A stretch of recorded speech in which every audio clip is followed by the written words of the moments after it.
Good morning all of you. आज का हमारा टॉपिक है गॉसेस थ्योरम। गॉसेस थ्योरम क्या होता है? गॉसेस थ्योरम इलेक्ट्रिक फ्लक्स से रिलेटेड एक टॉपिक है जिसको गॉस साहब ने दिया। इसके अनुसार किसी भी क्लोज सरफेस के अंदर जो टोटल इलेक्ट्रिक फ्लक्स होता है वो 1/एप्सिलॉन नॉट टाइम्स होता है टोटल इलेक्ट्रिक चार्ज के। टोटल इलेक्ट्रिक चार्ज के कितने टाइम्स होता है? 1/एप्सिलॉन नॉट टाइम्स होता है। तो जो फ्लक्स होगा किसी भी क्लोज सरफेस, फ्लक्स को किसी से डिनोट करते हैं फाइव, वो क्या होगा? E डॉट ds हम लोग पढ़ चुके हैं, इलेक्ट्रिक फील्ड और एरिया वेक्टर का डॉट प्रोडक्ट। क्लोज सरफेस का लेना है तो इसलिए यहां पे इंटीग्रेशन करेंगे हम क्लोज सरफेस का। किसका इंटीग्रेशन करेंगे? क्लोज सरफेस का।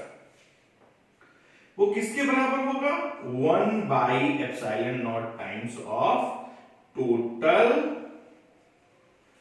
इलेक्ट्रिक चार्ज, उसके अंदर में जो इलेक्ट्रिक चार्ज बनता है।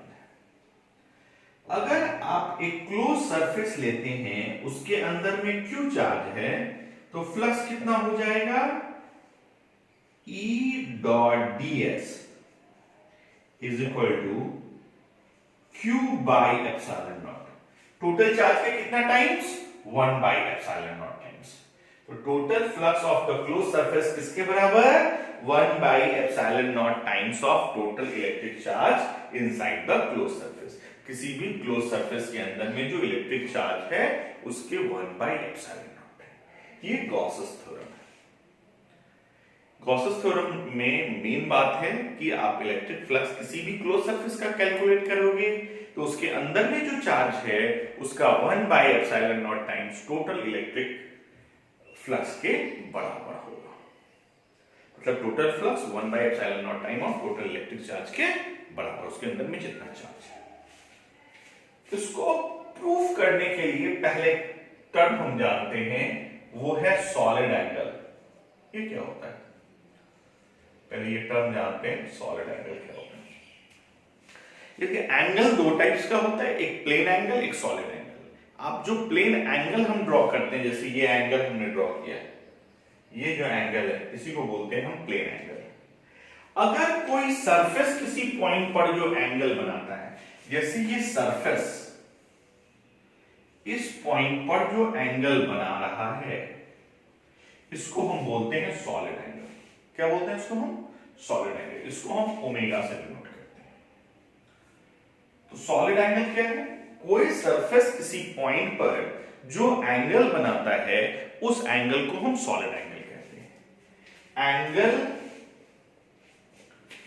Made by a surface at a point is called solid angle. अगर ये एंगल डी ओमेगा है, ये एरिया डी एस है, अगर हम इस पर नॉर्मल ड्रॉ करते हैं तो ये नॉर्मल का डायरेक्शन अगर ये थीटा है, तो सॉलिड एंगल डी ओमेगा बराबर होगा ds cos theta by are square. R यहां से यहां तक का डिस्टेंस है, आर यहां से यहां तक का ये डिस्टेंस है।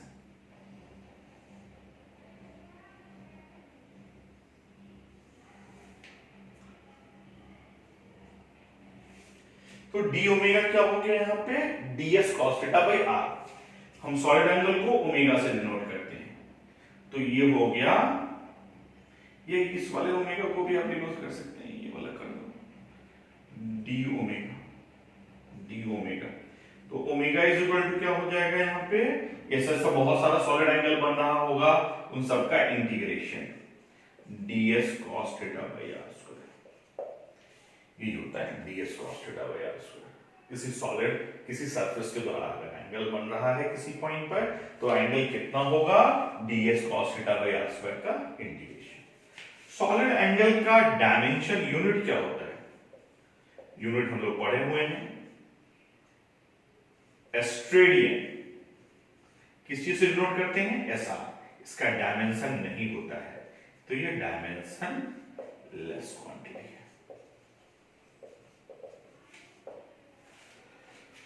समझ में आ रहा है आप लोगों को? हमने क्या किन किन चीजों को अभी एक्सप्लेन किया? हमने एक्सप्लेन किया गॉसेस थ्योरम को। गॉसेस थ्योरम क्या है? किसी भी क्लोज सरफेस के अंदर का जो फ्लक्स होता है वो उसके अंदर में जो चार्ज है उसके 1/ε0 टाइम्स होता है। गॉसेस थ्योरम को प्रूफ करने के लिए एक टर्म हमने पढ़ा सॉलिड एंगल। किसी भी सरफेस के द्वारा किसी पॉइंट पर जो एंगल बनता है उस एंगल को हम सॉलिड एंगल बोलते हैं। अगर छोटा सा एंगल डी ओमेगा बन रहा है किसी सरफेस डीएस द्वारा, अगर वो नॉर्मल आपने ड्रॉ किया, अगर थीटा एंगल बना रहा है सरफेस पे, तो ds cos थीटा हो जाएगा by are square, D omega के बराबर। अगर होल सरफेस के द्वारा आपको इंटीग्रेशन करना है तो ओमेगा इज इक्वल टू क्या हो जाएगा? ds cos theta by are square का इंटीग्रेशन। सॉलिड एंगल का यूनिट क्या होता है? एस्ट्रेडियन। डायमेंशन लेस क्वांटिटी है, मतलब इसका डायमेंशन है।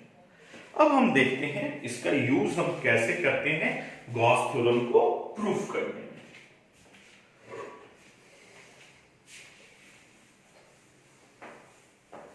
गॉसेस थ्योरम को प्रूफ करने में इसका यूज हम कैसे करते हैं? गॉस थ्योरम, गॉस साहब का थ्योरम, गॉस साहब का क्या थ्योरम है? हमने इसका प्रूफ हम देख रहे हैं। हमने सबसे पहले क्या लिया? हमने एक सरफेस लिया,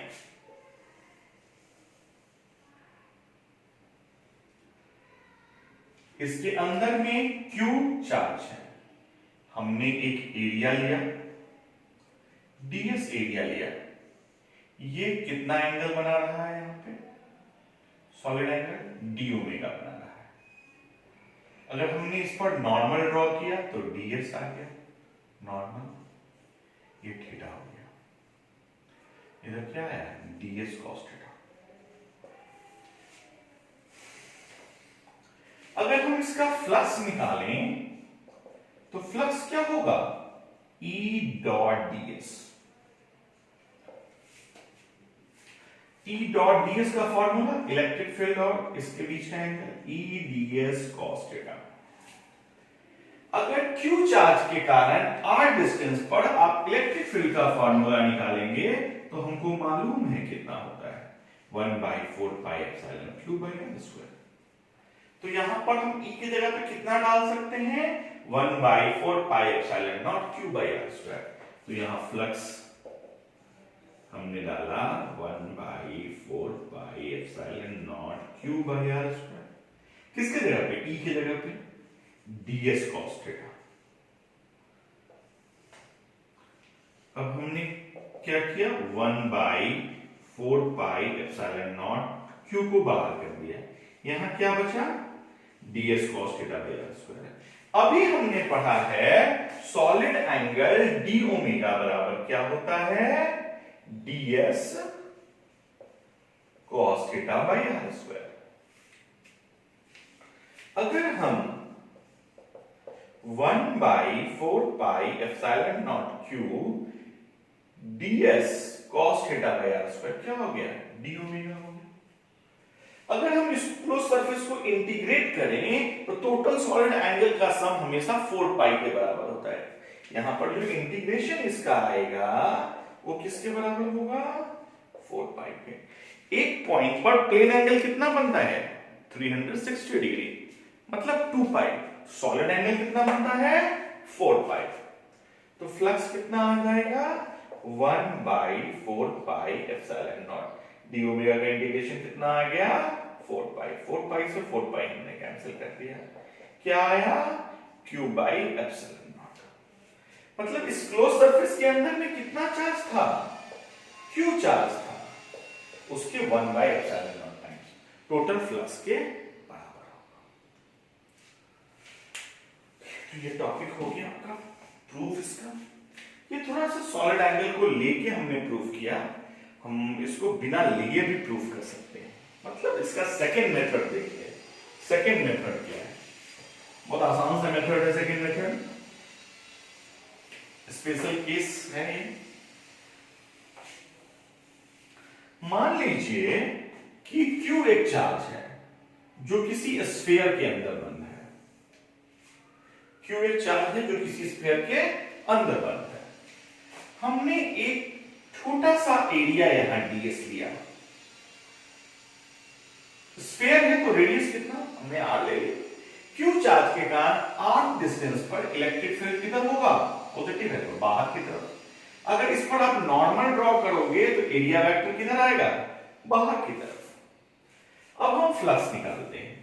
फ्लक्स क्या हो जाएगा, E डॉट ds। यहां इलेक्ट्रिक फील्ड और एरिया वेक्टर के बीच का एंगल कितना है, 0 डिग्री, सेम डायरेक्शन में। तो क्या आ जाएगा, E ds cos 0 degree. cos 0 degree का वैल्यू कितना होता है, 1, तो 1 आ गया। E ds cos 0 का वैल्यू 1।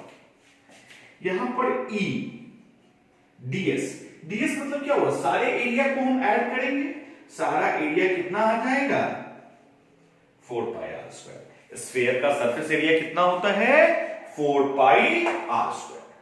तो यहां से फ्लक्स आ गया E इंटू 4 पाई r स्क्वायर। Q चार्ज के कारण r डिस्टेंस पर इलेक्ट्रिक फील्ड का फार्मूला कितना होता है, 1 by 4 pi epsilon Q by r square. अभी इस E का वैल्यू इसमें अगर हम डालें तो 1 by 4 pi epsilon not Q by r square. E का वैल्यू हमने डाल दिया, यहां क्या है, 4 पाई r स्क्वायर। 4 पाई r स्क्वायर से 4 पाई r स्क्वायर कट गया। फ्लक्स कितना आ गया, Q बाई एप्सिलॉन।